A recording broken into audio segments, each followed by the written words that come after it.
And I talked about the fact that we don't have centiles to know what cerebral perfusion monitoring we need to aim towards. But that has just been published last week by George Smolza and his group. And really, not only have they published parameters of saturation in the cerebral, but they've also published SpO2, heart rate, and FiO2 specifically for extremely preterm babies.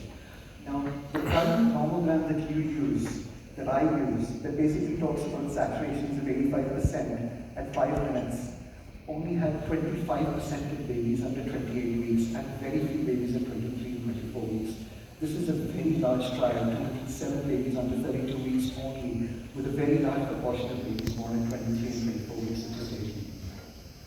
Eventually for us, what we wanted to do is, we wanted to improve our temperature on our admission, we wanted to improve our CPAP success, and really some of that is judged by effective ventilation, good heart rates, and saturations of 85% in 5 minutes.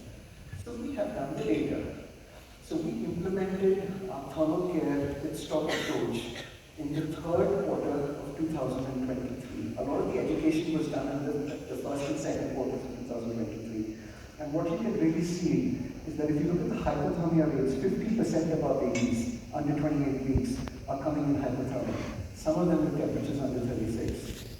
Really, again, during the training, I mean, this is virtually the entire cohort of babies under 28 weeks, which is hypothermia in the second quarter. But as we've moved on, we've been able to bring that down quite significantly. Sorry, please say a question back, I apologize. Showing you one slide, yeah. This is the thermal care. So, 60% of our babies are hypothermic. 50% of our babies are hypothermic. And with education, what you find is that this reduces to about 22%. Our targets have been to try and get them down to 30%, if not 20%. So for the first time last year, in December, we had no baby under 28 weeks hypothermic. Only 3 babies who are hypothermic. So we've had success rates in reducing our incidence of hypothermia. If you drop the education and you become a little bit more blasé, the rates go up again. So you have to continue doing the education, especially with new staff that come in. But what we also know is that if you don't admit these babies to the unit within a finite period of time, you go to now is a little bit of work.